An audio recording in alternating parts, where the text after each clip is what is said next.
Hello, and you're very welcome along to the Tackling Sport podcast. It's Daniel here, joined alongside me, as always, by my brother Sean.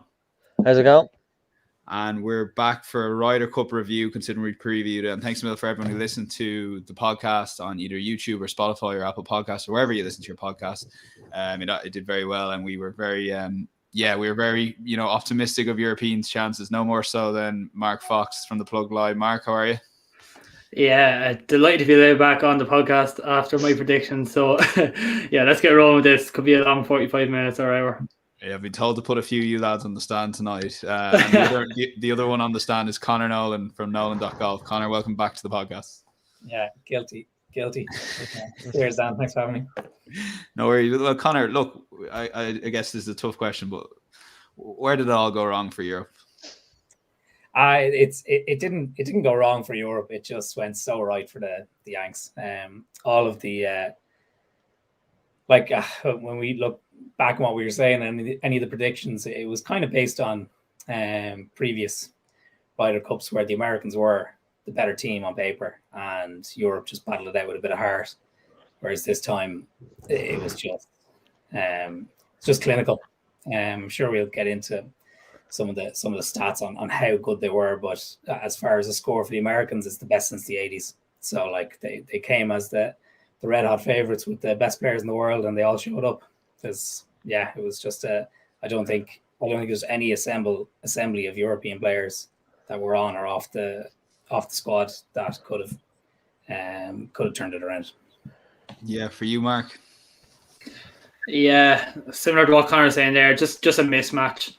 And every single one of their players turned up. Like we were hesitant about Dustin Johnson and if he was going to turn up. Colin Markow had a back injury. He made every single putt over the weekend. Tony Finau only got 1 point from 3 matches. He turned up on Friday and his putter was red hot as well. It seemed all gel, and more so than anything, I think Stricker just nailed it. He got it was easy for him. He had an easy job, but like the months of preparation that he put into it, the matchups that he made, even just the decision to switch out Schauffele and Cantlay and put them with DJ after their unbelievable performance on Friday morning, it just seemed like they were just so clinical all over the park. And then Sunday afternoon, they're coming out, and Patrick Cantlay's words of motivation was that he wants them to get to 20. Like they never took the foot off our throats. So yeah, that was a huge mismatch. Yeah, Sean, I thought of you a lot now over the weekend. I know I was with you for a bit at the start of the Sunday singles, and you still had the hope that we could emulate Miracle of Medina, but ultimately a massively disappointing weekend for Europe.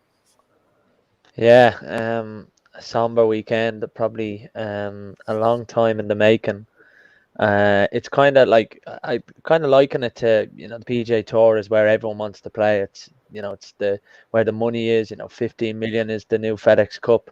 It's almost like England in football, that when all the money's in your league and all the money's in your country, that eventually you're gonna have this cohort of great players that come from the money that flies down the ranks. And I was looking at it on the weekend, and I kind of had a bit of a seminal moment where I was looking at the top 20 in the world, and it's just an incredible top 20 of major winners galore, and some players that just won't win a major because of how competitive it is. And a lot of the players will have solely been influenced on golf by Tiger Woods, and it does feel like this the Tiger Woods generation, that they all grew up watching him, they all grew up being inspired by him, they all grew up looking at the barriers that he broke down and the major wins that he had and the total domination that he had, and that they're coming on to the tour and they just want to emulate him, and they're fearless. And it does feel like this American side has everything that you want in it. It's got the the cheerleading of Bryson DeChambeau. It's got the cold hard killerness from DJ and Koepka.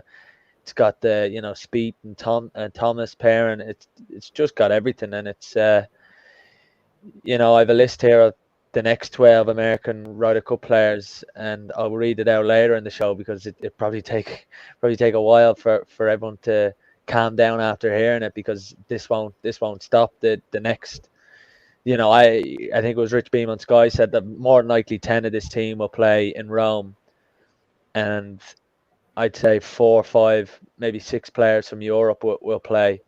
And that is, when you win 19 and 9 and 10 of your players more than likely will be there in Rome. I think it's a sad and a worrying sign for Europe. And I'll be interested to see, what are the repercussions of this? Will they change the qualification? Will they add in a couple extra wildcard picks? Who's going to be captain? Are they going to go back? I don't know if they'll press the panic button yet, but will they go in and get back someone like a McGinley or a Bjorn to oversee it a little bit more, and maybe have him as one of them as a vice captain? Because whoever takes this over, I mean, Harrington almost got given a poisonous chalice in the last year or so, became evident last 6 months with all the players out of form. But whoever gets the next one is almost set up to fail straight away, because it's a home Ryder Cup. Whatever about an away Ryder Cup, you've got to win a home Ryder Cup. And there's a lot of names being pointed out there. And I remember hearing a while ago that GMAC wants the Ryder Cup in Ireland. He wants to win in Adair Manor in a few years. There'll be a lot of people pushing each other towards this one. And I think it'll be interesting to see what happens over the next 12 to 15 months on that front. Yeah, well, indeed, lads. Let's get straight into it, because I think everyone accepts that USA were far superior to Europe. Always were going to win it. But for you, Mark, where did it start going wrong for Harrington and his pairings? And I guess there were a lot of errors along the way that made sure that we were never really in the fight to start with. Yeah, like I wasn't fully sure exactly how we were going to start, and then we started with Westwood and Fitzpatrick, and I was very vocal on Twitter about it all weekend that like we were losing on the par fives. I'm not sure how it finished, but by Friday even 22 par fives were played. The US had won 10, and we'd only won 2. 10 were drawn. Like we just didn't have the firepower to get there. And then we get to Saturday morning, and we send out Westwood and Fitzpatrick again in the anchor spot. There was a few decisions like this over the weekend. It seemed like we were playing not to lose rather than trying to go and win. And that was my main message, was that by putting out Westwood and Fitz, we were hoping that we could just make pars and hope that the other team would make birdies or make bogeys, sorry. And it just never materialized like that. So yeah, it was tough. And I understand that we probably would have lost, and we would have lost anyways. But I just don't think we gave ourselves the best chance. That's my main point. Like Ram Garcia, they won on Friday morning, and I felt like you just ride the wave with them, send them out again and again and again until they lose. Similarly, Ona Maguire at the Solheim Cup probably wasn't going to play 5 matches, end up playing all 5 just because she was so good. Similar to Molinari and Fleetwood back in 2018, and you just keep riding that wave. You see a spark in the partnership, and I understand when then we sent them out 3 times, but to not play them on Friday evening when Garcia had played 41 out of 44 matches prior to the Ryder Cup, it just seemed like a mad enough decision. So, like, I'm sure he had all the analytics behind it, but at some stage, just need to abandon those analytics and just go with your gut instinct. I think that's an important point Mark raised, because I think a lot of Ryder Cups in the past have been won by par.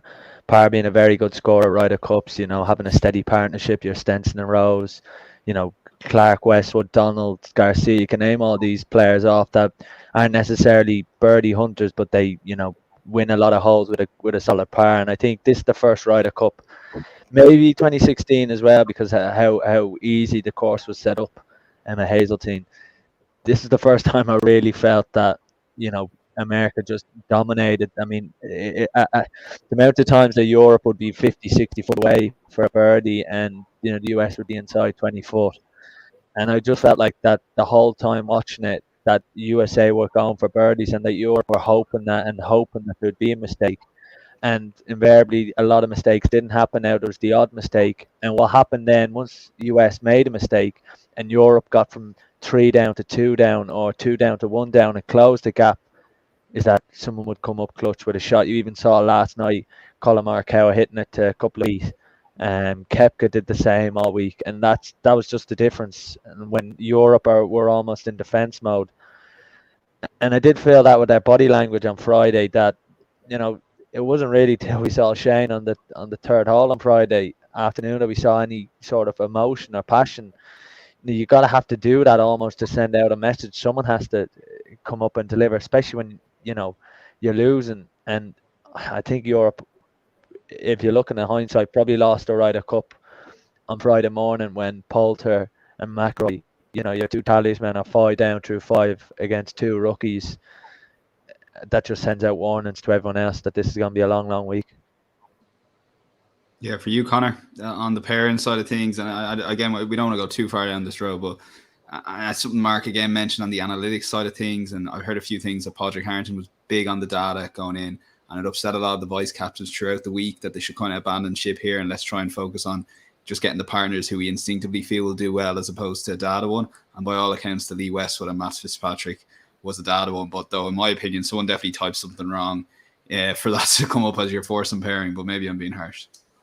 Yeah, I think that actually could be what it is, that it wasn't an emotional decision. It was some sort of a kind of moneyball play where he said, we have to outsmart the Americans in some way. Let's dig into the really kind of fine details and try and find an angle where we might be able to get an advantage. I remember saying it last week, kind of the whole distance thing is overplayed, but like it absolutely wasn't. It ended up being, as the lad said, just constantly under pressure and having to either take advantage of American mistakes just to claw back from what was probably going into a large enough lead.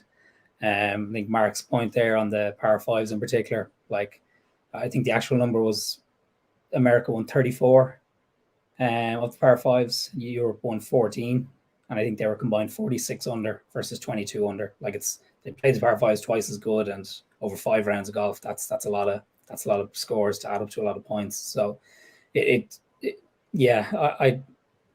do also think, and I think you're kind of touching on it there as well, Sean, in terms of the mentality going into it.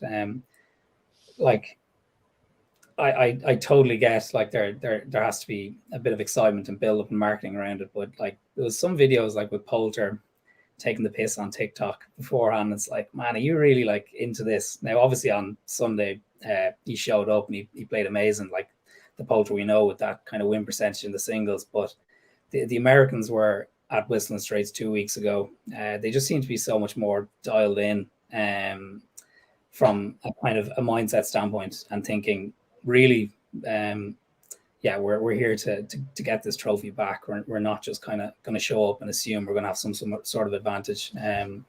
Like even Ram playing the week before when he was unwell in a fairly minor PGA event, like it just, I don't know. I think there's going to be a very different. I think going to approach it very differently in Italy, and I have a good feeling that none of the Europeans will play the week before, and they'll probably have played the course dozens of times before the Ryder Cup even comes around, because it's going to be a similar approach to the Americans this year. We're not just here to try and win this week. We're going all at it.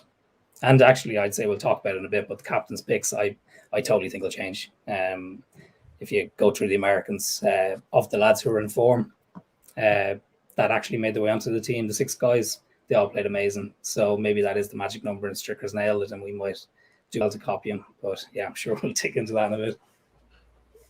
I think just what you were saying, Sean, about the lack of energy, I thought it was so evident, even on Friday morning when we put out like Casey and Hovland. Hovland actually seemed like he wanted to be a team player. Casey just didn't have anything. He didn't have his game, but he had no mentality to go around and try and help out his teammates. Then we have Westwood and Fitz. There was no energy. I don't know if they even high-fived once. Like it was bad. And then we sent them out again Saturday morning. The one man on the first day who showed a lot of energy was Shane Lowry, and then we benched him on Saturday morning when we're 6-2 down and we're trying to chase it. Like Matthew Fitzpatrick, no offense to him, but he's gone 0-5-0 now, I think, at Ryder Cups, and it just hasn't proved it. And then we send him out again Saturday morning when we're chasing it. We benched Lowry, benched Fleetwood, who actually had a little spark with Hovland on Friday evening, just couldn't make a putt. It was just. It seemed like it was all going on analytics, so we need to get everybody 3 matches and they need to get there, and that's the key number. Whereas realistically, if a lad's not playing well, have no issue benching them until Sunday. Like I don't see the point behind it. Like, we're not here to make all friends. We're here to win a Ryder Cup, and if we have to put lads on the bench for a day or 3 matches, so be it. Like, if they're not playing well, I think I didn't agree with any of the decisions, especially on Saturday morning. I was very, very frustrated now when I woke up and saw the parents. On that Ian Poulter TikTok, it came up on my TikTok feed, And all the top comments, I'd say the top 10 comments were like, who's here at 5 down through 5? I would be preparing to the Rory match. I was like, Jesus, the poor, he's got absolutely slated here on his actual TikTok as well. So, and on the pair and the pick side of things, and like Harrington changed it, if I'm not mistaken, from 4 picks to 3. He reduced the amount of picks he had, and the last Ryder Cup captain who went from 4 to 3 was Tom Watson in 2014. We obviously all know how that ended up, Sean. Yeah, the thing with Harrington is now you have to legislate for a few things for him. You know, having 3 years as opposed to 2 years killed him. Not changing the qualification system like the Americans did, in hindsight, looks a fatal error, and you know, probably the nail in the coffin before the week started, because you're having lads that just have no form at all. Tommy Fleetwood had, you know, Barrett, he had a second in Italy, I think, and a sixth. But other than that, it's been a pretty poor year from him, poor year from Hatton, where as a couple of years ago, or a year ago, they're in a lot more richer vein of form. And that ultimately, now looking at it, is just a killer for them, an absolute killer. It almost felt like as if he was hiding a few players and kind of, not hiding them in the traditional sense, but hiding them and kind of putting them out as if to say, or, you know, hiding them in plain sight, sort of thing. Yeah, kind of, yeah, something like that. And it just didn't really work, you know. And even with Victor Hovland, like, he was playing pretty solid all week, just probably were lacking that right partnership for him. But it was almost as if, well, you have to play 5. Looking at our team here, you're playing all right. You're going to have to play, and that's just such a killer if you're Europe. And like I said, you look at America, and you know, Steve Stricker had the luxury of being able to rest players, and you know, it was only DJ who went and played the 5 games. You know, Morikawa, imagine having a player like Morikawa not having to play his 5th game. You know, Cantley, DeChambeau and Scheffler only played 3 games. So, you know, Ram was on a hiding to nothing there, playing Scotty Scheffler, who was rested, energized, and given not an easy target, but you know, John Ram had a target on his back before the round started. So, look, Harrington, he probably won't get another shot at captaincy. I'm not sure he'll even want to. But if you're Steve Stricker and you're America, you're making sure he's somewhere involved in the next Ryder Cup. You know, there's a lot of talk that someone like Zach Johnson will be a brilliant Ryder Cup captain. You probably saw him on the telly all week. He comes alive at these kind of events. Had a pretty decent record in match play. You know, obviously not winning an awful lot of Ryder Cups because of the time he was in, but it'd be interesting to see what Europe do with the captaincy, because there was, you know, clear errors there maybe before the Ryder Cup started. Now, do you put a whole heap of blame on Harrington? I'm not sure, but maybe you just look at it and go, we did not adapt to COVID as well as America did, and it really did feel like America had that extra year where they put even more emphasis on the Ryder Cup, and maybe for Europe that it's just, you know, another year had gone by. And I'm not saying that Europe didn't plan well enough, but I definitely think the qualification system, not changing it, was a fatal error. Yeah, Connor, I guess, like Sean said, I suppose the adaptability, I suppose the European Tour is being hit really badly by COVID, where a lot of the European players are playing at the moment, at least half the team anyway, aside from like the likes of John Ram, Rory McIlroy. America hasn't been affected by that at all. It's been pretty smooth sailing. In fact, PGA Tour and golf was probably the first proper sport back, or proper big time sport back. For you, is that like a good enough excuse, or is it kind of just a combination of a lot of these things that eventually kind of led to this? And also another thing on that point, I guess, with Harrington, you can't legislate for Rory going 0-3 in the 4 Suns and 4 balls, and Paul Casey to go 0-4 for the week, you know, and there's a couple of these matches turn, you can go into the singles maybe 9-7 down, you've got somewhat of a sweep. Yeah, I think that's more of a grassroots thing, where like it could need to be addressed to have an impact in 10 years in terms of, I guess, the quality of golfers coming through and the continent of Europe having 8 players in the top 10 in the world. I don't think it can be a direct reason to losing the Ryder Cup. It's just the strength and depth of the US team is something that we never. And that's probably why Harrington was trying to come up with some sort of way to beat them, or trying to, I guess, outsmart them in some sort of way, because it really was, again, as we said the last day, the best Ryder Cup team ever, arguably, definitely the best US team ever. And to be able to actually put out a team there with the rankings that they had in the world, it was pretty phenomenal. From Europe's perspective, to I guess to address that, like the top guys from the European team were playing PGA Tour, like they were playing the same events as the Americans. Maybe when you go down to the, like, what was Westwood? Westwood probably came into the year top 100 maybe, then had a few good tournaments, and now he's around 30, 40. So like even at that stage, he was still playing on the PGA Tour. So they were all the Europeans were playing same events, bar maybe Wiesberger. But that's the issue. It's we didn't have guys in the top 30 that were regularly playing in the PGA Tour event, and that's not the fault of the European Tour not getting back as quick as the PGA Tour and COVID. That's just Europe not having as good enough caliber golfers to have guys in the PGA Tour week in, week out. Well, no, sorry, we do have them week in, week out, but like just nothing compared to the depth of the US team. And yeah, it's not something I don't think it's a problem that needs to be necessarily like fixed. It is just a testament to the strength of the US team at the moment. I'm not too sure if we go back a few Ryder Cups ago, but if you're talking about when around the time when Rory was top of the world, and there was a few European players there in the top 10, like it's never been as lopsided as it was this time around. And I think it's just a bit of a freak time for US golf in a good way for them. And as Sean alluded to earlier on, it's a terrifying prospect moving forward for us into the next 10 years when 6 of these lads who are rookies absolutely tearing it up. It's going to be very, very hard for us to overturn it. And I think the game plan to overturn it is definitely longer than a 2-year span. Can I just come in there, Dan? Because I see the comment we have here from Stu Mack saying European Tours week.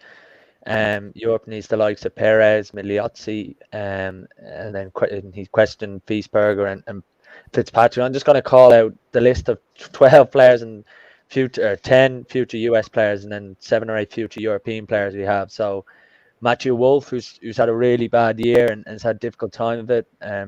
Personally, he was second at at Winged Foot.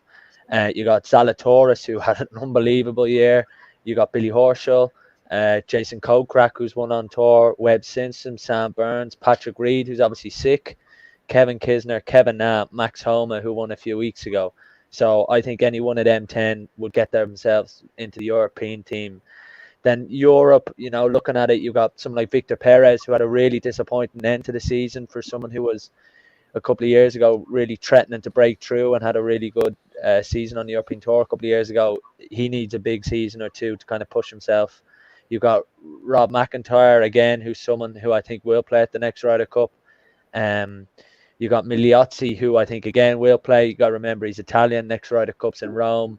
Had a really good week at Torrey Pines. You got Matthias Schwab, the Højgaard twins, Sam Horsfield, Alexander Noren, and Matthew Wallace, Seb Straka, people like that. I've even wrote Roy Sabatini, and I'm not sure whether he qualifies for the Ryder Cup. But you just call out the 10 or so American players, and it does feel like there's a clear gap that those 10 players are certified on, in the top 100 in the world. They're week in, week out performing, and the European Tour guys just can't make the breakthrough. And I think Matt Wallace is a perfect example of this. Someone who's won on the European Tour and quite a number of times, and is quite consistent on the European Tour. And for whatever reason, it's just not worked for him really in America. Now, he's had a few good weeks. He had a good week earlier in the season when Spieth won. I think it was in Texas.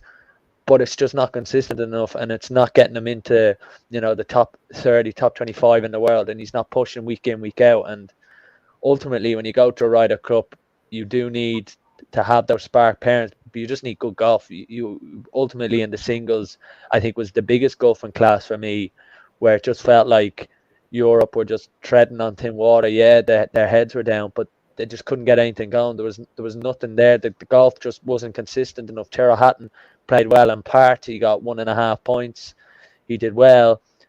but his golf was pretty horrendous for the rest of it, and it showed by Thomas giving them the runaround. So there's a massive gulf in class, and I think the way Europe do well in Rome is, I think, Conor kind of mentioned it earlier, they take this as a real kick in the backside, and it's probably the best way to lose, because the European Tour and the committee around the Ryder Cup have to address the massive problems, and whether it's they change the captaincy, the qualification process, they look at all these different things that they can do. But ultimately, if this happens in Rome, God knows what will end up. Yeah, there's a go on, Mark. You want to come in there, sir?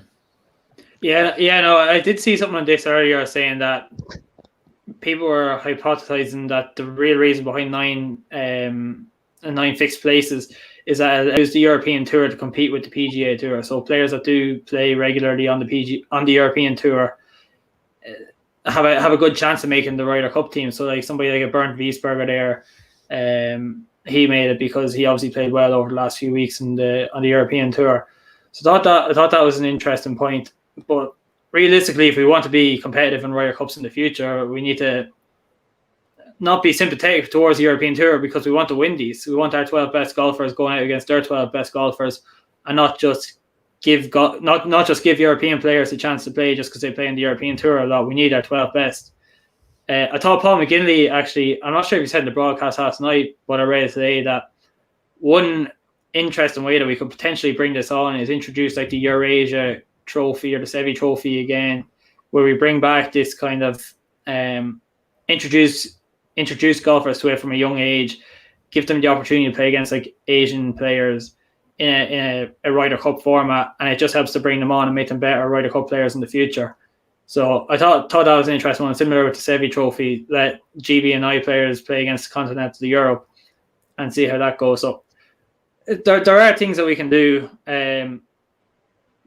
but ultimately this week, like, and I know we touched on it earlier, Harrington has a lot to answer for, and he's kind of lucky that we lost 19-9, because if this ended 15-13 or 16-12, he'd have a lot more questions to answer for as to why he sent out certain pairings on certain times when we were like 6-2 or 9-3 down. But yeah, the hope is there in the future, and 2 years is a long time. I saw something today that Molinari is ranked 37th in 2016. Obviously wasn't on the Ryder Cup team. 2018, 2 years later, he comes in after winning the Open Championship, and he wins. He goes 5-0. So there's a lot of room there. My main fear is that the likes of Migliozzi, Højgaard, Dietrich, some of them are very young, and in 2 years' time they might only be, I think, Rasmus Højgaard might be 21 or 22, and yeah, like that's still very young. When we consider that he might be going up against a Colin Morikawa or a Bryson DeChambeau, just the gulf in class is just huge. Yeah, I will, like, even just a small point on that, like, and it kind of it feeds into the big decision on where we go from here. Like, if we were to change it to a kind of a US style 6-6 on the picks, like, we're not going to outgun them. It's just, I guess, straight up, even when the next Ryder Cup comes around, it's very unlikely that the world rankings will be much different. Hopefully the Americans aren't as strong, but it would come down to giving Harrington that kind of space, because if there is someone like Wiesberger who's, as you said, Mark, fighting the way into it because of a European incentive, or a kind of incentive to kind of get European players to take part in this big event, like, that's not going to win it for us. It does have to be fairly clinical and say, we're here to do a job. Let me take 6 picks here.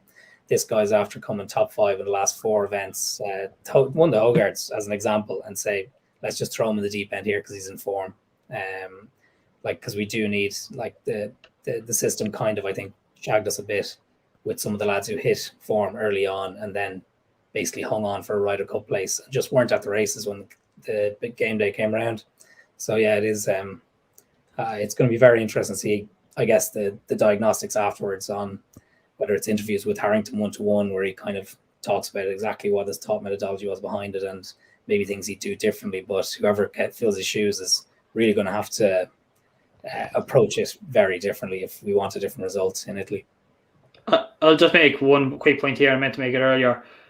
I don't see the issue with even saying, right, we're going to have 6 captains picks, and I'm going to be honest, if I'm 50-50 about a decision, I'm going to give it to the person that's in the spot. So like 7, 8 and 9 are more than likely going to qualify, and I'm going to more or less pick 10, 11 and 12. But just have that vulnerability there that forces people to play better, rather than somebody's in 6th or 7th or 8th spot, knowing that they're going to get into the team. I don't think there's any harm if Harrington had have come out and said, I'm going to have 6 captains picks. I'm going to let everybody know that 7, 8 and 9 are more than likely going to get in, but there is a chance that they won't. I think he just didn't want the pressure. That was honestly, I think he just didn't want the pressure of dealing with those. Yeah, I think it's interesting on the President Cup, or the international team, the USA, having the experience of playing every 2 years of the President's Cup, and they're so used to having to be rootless. They're being so far ahead that doesn't affect them all in the Ryder Cup. So when they do get that lead in the Ryder Cup, you're almost gone, well, these American team have been here before. Sean, one point I wanted to make on the Shane Lowry side of things, and a couple of lads were speaking about, having that bolt from the Packers, like a Cabrera, like a Leon and Maguire, which is a great example from the Solheim Cup. And we didn't really seem to have that player that came around this time, but was the player possibly Shane Lowry? And was there a missed opportunity not putting him out first in the foursomes, possibly with a Tommy Fleetwood, like you mentioned? And obviously in hindsight, it's a wonderful thing, and Rory not being in form affected the 4 balls, so he was never going to get that kick, that spark. But you saw the passion he brought on Saturday night. Was it possible that we left that one behind? And I personally think anyway that Harrington mismanaged Shane Lowry massively throughout the week, but particularly on that first day. Yeah, I think so. I think maybe there was a trick missed. Obviously there are a few positives to come out of it for Europe. Obviously John Ram's form, Garcia delivering, Hovland having that experience, and to get a half point against Morikawa in the form that he was in over the week is an incredible feat, really, considering also how that game was going. The thing with Lowry is, one of the big pluses from Darren Clarke's reign, there wasn't an awful lot in 2016, but Thomas Peters was sent out in the Friday morning, and I think he was with Westwood, but they got hold, I think 5-3 or 5-4, and he put him out in the afternoon with Rory in the 4 balls, and it just worked. And all of a sudden, Europe had a spark, and I think they got Thomas Peters got 3.5 points, but it almost felt like from that confidence he got, and Thomas Peters was a rookie as well, to play, all 5 games, I think it turned out. That's just unbelievable confidence to have in one of your players. And maybe, just maybe, now it wouldn't have changed the result. I don't think there's any question of that, but it might have cemented Shane a little bit more. Now, it does feel weird with Shane. It's almost as if, and the way he even said in his interview, it's almost as if Shane feels he still doesn't get the credit he deserves. I mean, if you look what Shane's done in the game compared to some of these other European players that we have, so he's won a major. He's won the biggest major he'll ever win. I still think he could have another major win in him. But he won a major by 6, as he said in the press conference. He won a major by 6 shots in his home country. He's won a WGC in America, so he's won over there. He's won his home Open as an amateur, and it still feels like with Shane, he doesn't get the credit he deserves. He's not an elite player, even though he's on paper. And just on the paper, like Europe have 4 major winners on our team, and Shane Lowry's one of them. Yeah, and there you go. So I think that almost proves you. And with Shane and I'm so happy it happened for him that, even the way he said it to Wayne Riley after it, that he told his caddy Bo he was made for this. This is him. And I did feel like that was a massive moment for Shane, because I feared on Friday that I felt it could have been a real bad step for him in his career, because Shane can take an awful few things to heart. He missed a cut at an Open a few years ago. I think it was the year Molinari won, and it took him a while to get over that. And he's had a few low points in his career, but I really hope that gives him the kickstart he needs into next season and to the end of this season with the race to Dubai. But I think it really has to be a big couple of years in the career for Shane, and he has to be an important player for Europe and Rome, because as a European tour, as a European player, you remember some of the great players that, your Luke Donalds and, Justin Rose and Stenton and guys like this who won a lot of Ryder Cups. And for someone like Shane, you don't want to be a part of the era that doesn't win an awful lot. And people like Rory and Garcia and Westwood, they've got them Poulter Ryder Cups in the back pocket. But lot of this European players have to drive themselves on so that they aren't left behind. And I did think that was a massive day for Shane, and he'll learn a lot from yesterday. Now there's a lot of reports that Cantley was whipping up the crowd in between Shane's putting, and there was an awful lot of that going on, and that's why there was that frosty kind of handshake at the end. But I did think that, Shane hasn't announced himself to anybody, but I think he has just put to bed a few things, and I think it would have been a bad week for him if he didn't get a point. So for him to get a point and to have that moment on 18, I think is massive for him going into the next one. And maybe Harrington, if he had trusted Shane a little bit more, because he is such a good, consistent player in foursomes, and I must say it's the best I've seen Shane putt for a while. Every time he stepped over a putt, he was, either a couple of inches out. Whereas when you have watched him, and I go back to Wentworth, I think last year, when he just couldn't hold the putt, he really couldn't hold the putt when Hatton won, and he just really struggled with it. I remember looking at him just going, if this guy, if he get his putter hot like he did at Port Rush, he really is an elite golfer, and thankfully he got it going on Saturday and he got his point. Yeah, the other major winners in Europe: Sergio, Rory, and John Rahm. That's what I have here for the quick rough count. Hopefully that's correct. But yeah, and there's 4 out in the morning on Sunday. Yeah, very true. That even, sorry, just on that, Sean, like and that just rung through the entire European team, the putting. It just felt like, when I think it was Fino on the Thursday, or could have been on the Friday morning, like everything he stepped over, he held. It was similar enough to Rahm as well at points, but Rahm was one of the only ones, bar Lowry on the Friday, that was literally just could not miss, just dialed in, had their eye, or had the right eye looking over putts, and it just went the same, resonated right across the American team.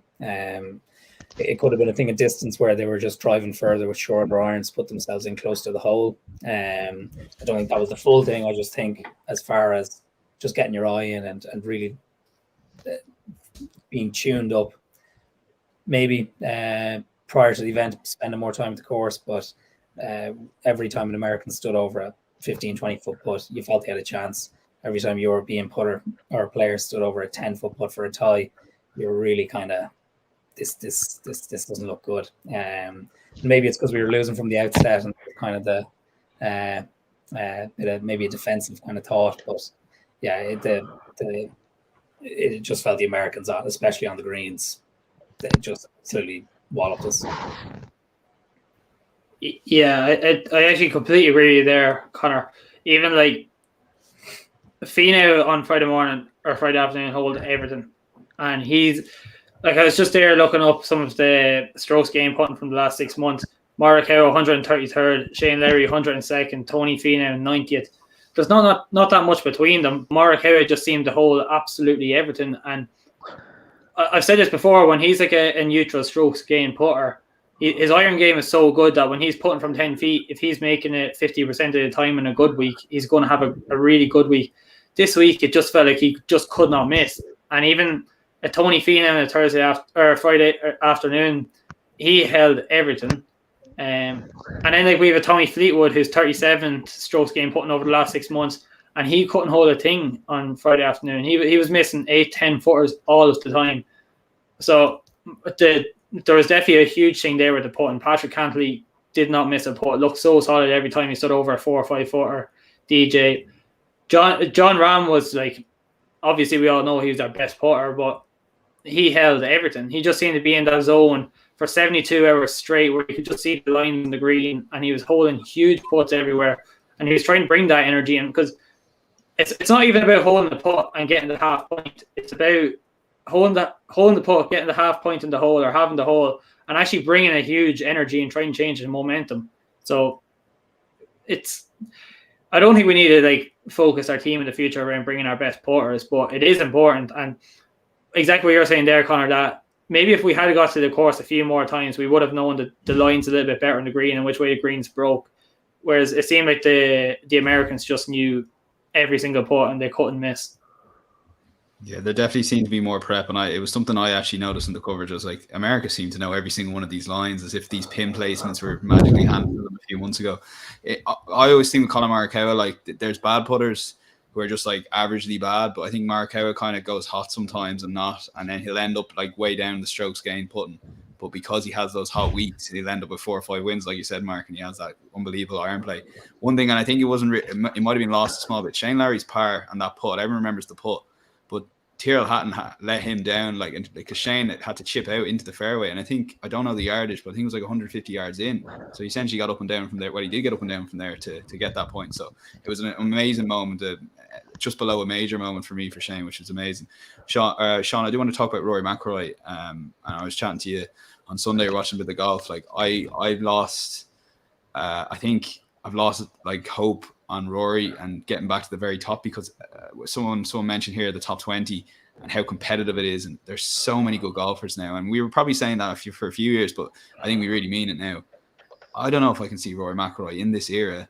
I know Phil won a major this year and Tiger 2 years ago, but Rory just doesn't seem to have it anymore, and he fought back in the singles, but I think he won the worst scoring throughout both teams. It just doesn't seem to happen for him this week, but he had 1 win in 2 years. I've lost a bit of hope on him.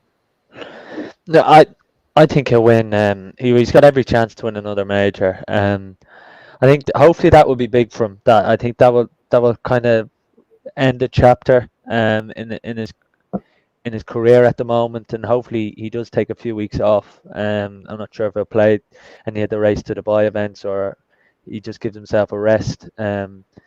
Because he's obviously doing a lot of work with Pete Count. Pete Count was there over the week, and we've seen glimpses of it work, and it could be good. And you got to remember he had that moment at Quail Hollow this year, and there is a good enough golfer in there. Like he will win majors again. I think I said to you, Dan, I think he'll just get a week where everything clicks, the conditions suit him. He just gets that little bit of luck, and he'll win. And like, I'd love it to be Augusta, and I think one day again he'll get an opportunity with 4 or 5 holes to go where he has it in his hands at Augusta, or 9 holes to go, whether he takes it or not.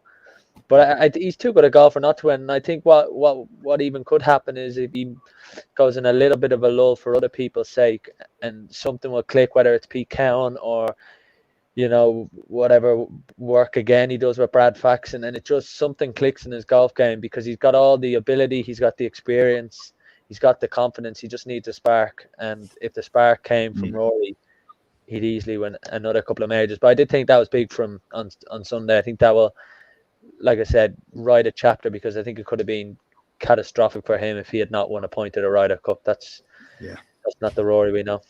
See, kind of where I'm kind of concerned is like once it goes, and he's made probably like north of 8 figures in terms of from golf. He's got a young family now, and it's so competitive at the top here now. If you're just a little bit off it, and you saw what happened to Jordan Spieth. I know Jordan's fine now, but like he spent the best part of 2 or 3 years in the wilderness. Is there a danger Rory is already there and heading there, and bar the couple of good days, he's like, I personally can't see him putting it together for 4 days in the major over the next couple of years, given the talent just alone in that US Ryder Cup team. Yeah, like that's you only have to look at 2 of the stars of the US team, and one of the stars of the PGA Tour this year in DJ and Cantley, who literally had to take sabbaticals because their heads were completely gone at one stage, one for one reason and another. But like I really do think, I know he's not the young Rory Mcilroy person on Quail Hollow anymore, but in terms of actual ability, he is the best swing in the world. Like there's no, whatever he's doing at Pete Count, it shouldn't be anything to do with swing related, or at least long game related stuff. It's the course between his ears is where he really struggles. I don't know if this week has given him an insight into what it's like, because it seemed like it really struck him on Sunday, kind of the whole team aspect of it. And like of all the golfers, and I know it works for guys like Westwood and stuff like that, where they've just been around the block and they're not Rory Mcilroy is trying to win career slams.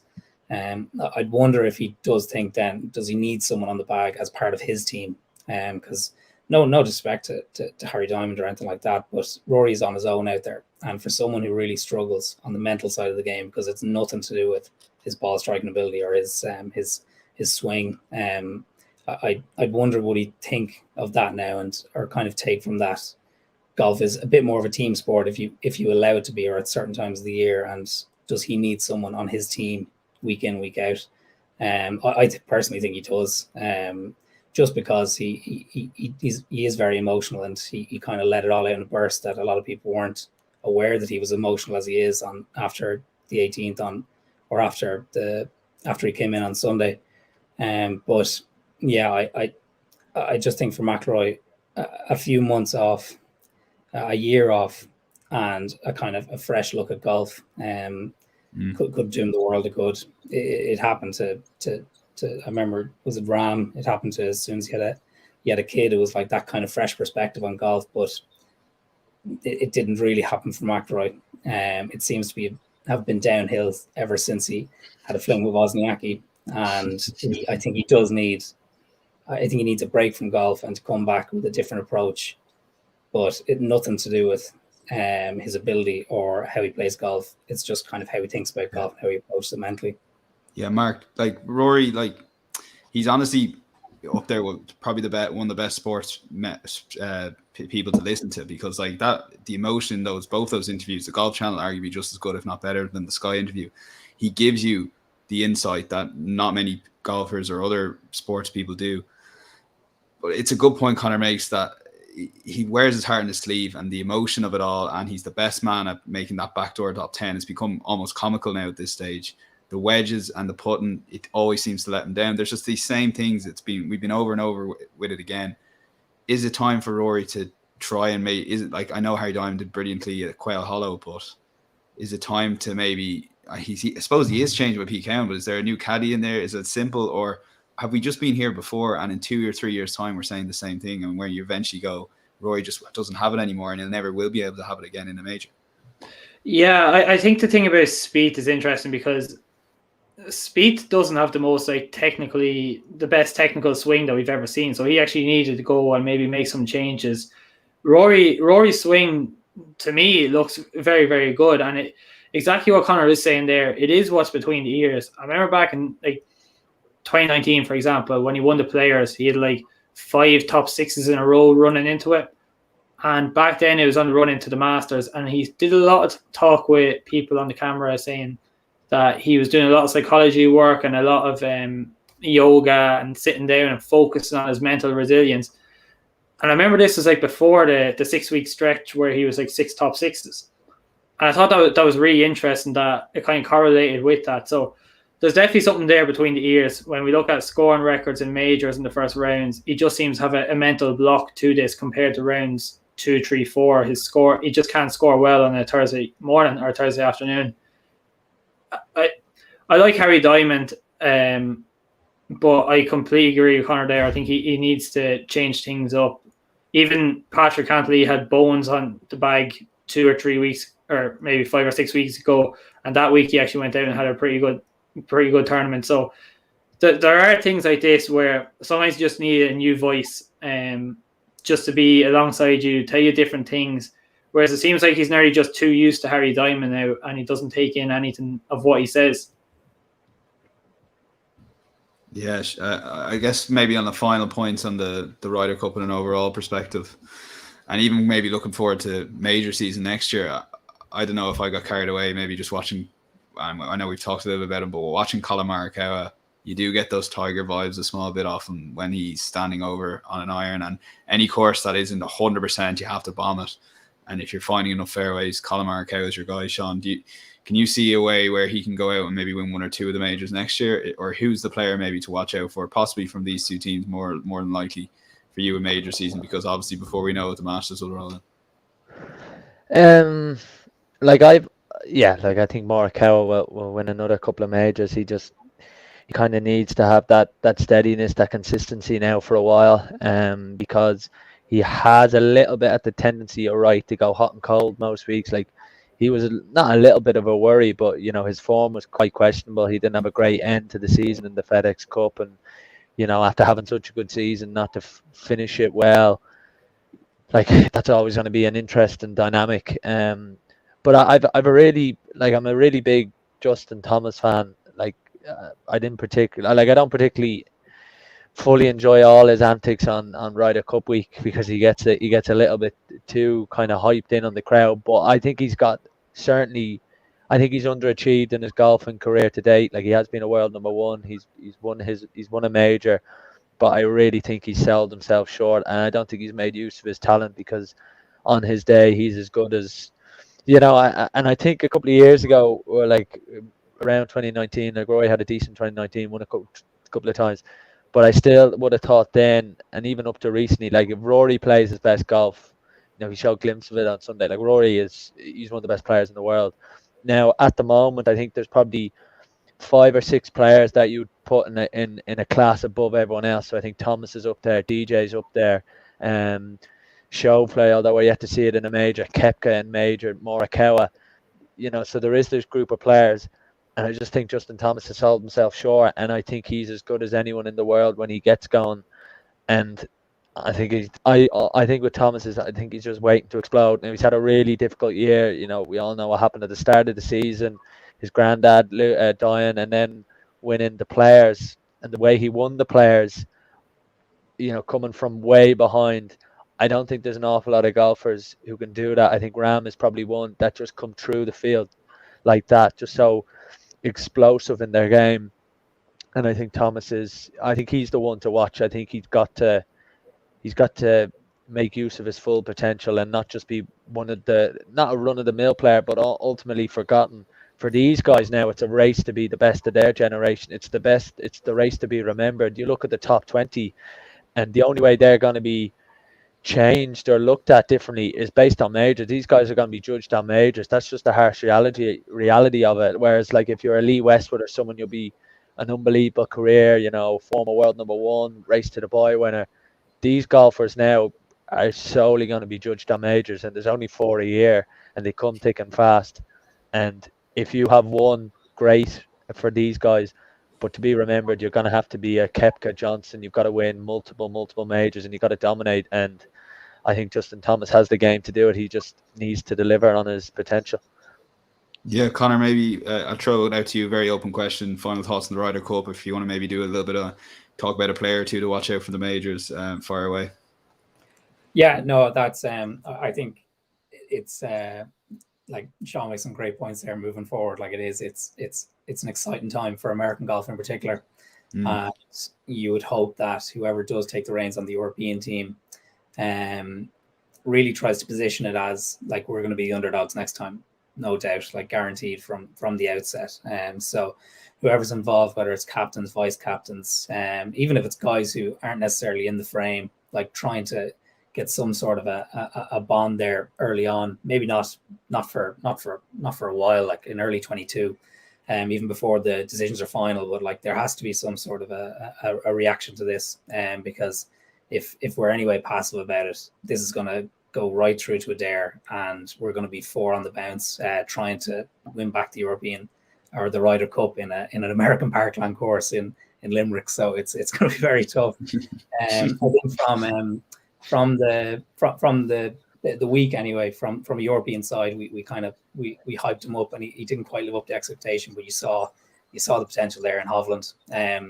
Major in the making. He was phenomenal in parts. I think as a rookie, and as someone who maybe didn't have the best teammates, or kind of had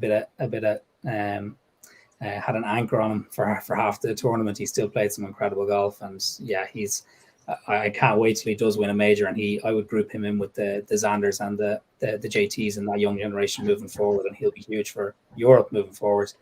On the US side, obviously DJ, 5th guy to ever do it, 5-0 was. I don't think anyone would have called it. It was a phenomenal weekend of golf. But I would really look at Scotty Scheffler, guy who consistently top 15, maybe not quite top 10. every week. He's always in the frame, major and non-major. He's just been an incredible player over the last kind of 12, 24 months. And again, major winner, just a matter of time. But he showed it there against Ram that he has the medal to get it over the line on the biggest stage. So yeah, Hovland, Scotty Scheffler, and yeah, a lot of work to do before Rome. Yeah, so we're maybe do like I'll leave it up to you, Mark, for the final one. But I guess I'd tentatively put maybe Mark Howe as a major winner. I guess Sean's probably said JT. Connor, are you saying maybe Hovland to win a major next year? If I just throw you down, would we give Hovland a major from you, or?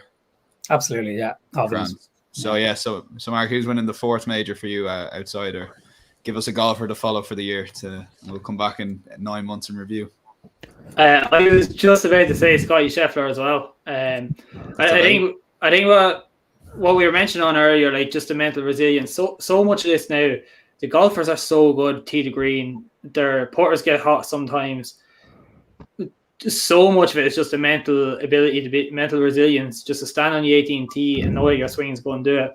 Tiger Woods was working with a mental coach since he was very, very young, and Colin Morikawa has been doing the exact same since he was 7 years of age, been working with a psychology coach, and you can see it by him. He comes under these pressures. We see him at the Open Championship. Jordan Spieth is making roars in the group behind him, and Colin Morikawa just stays strong within himself.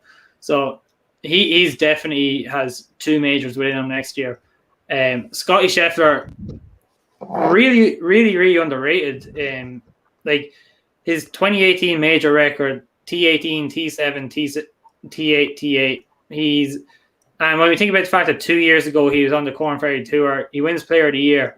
And just put that into perspective, players like Sungjae Im, Chesson Hadley, Brian Ortiz and Putnam, they've all been Corn Ferry Player of the Years, and they haven't done much in the PGA Tour. And Scotty Scheffler's just come on. He's had this huge rise to fame, and it's been warranted. He's been absolutely phenomenal. So Scotty Scheffler is definitely one to watch. Colin Morikawa. Dustin Johnson's also starting to come back within his own. Like, he's finished T8 in the Tour Championship, T6 at the BMW, missed cut at Northern Trust, and T10 at the WGC FedEx St. Jude. So he's actually coming into a good bit of form at the moment. And then when we consider what he's done this weekend, I think there'll be a lot of discussion around him. So, but if I'm allowed to pick one, I'm going to go with Scotty Scheffler to win a major next year. I think he just has the game. He'll be coming across. I think he has a game for the Open Championship. I think he could well win at St. Andrews. And just he's a phenomenal player and definitely not spoken enough about in the modern game. Absolutely. Final comment here. Steve Mack said essentially on YouTube, Justin Rose maybe would have been a better option than the foursomes. I think probably the mistake Harrington made was announcing Garcia. Well, sorry, not Garcia in particular, but in particular Ian Poulter as a captain's pick. Obviously, that hasn't gone down well in hindsight, I guess. But even foresight, I thought that was a bit strange that they'd been told a few weeks before the picks. But listen, lads, thanks, Mil. That's all we have for the Ryder Cup review. My thanks to Sean, to Connor, and to Mark. Cheers, guys. Super, Dan. Thanks very much for having us on. No worries at all. And at Tackling Sport, you can get us on social media. Do subscribe for free on our YouTube channel as well, and get us on all podcast platform. We'll be back on Thursday. All that's left to say is enjoy your week, and we will chat.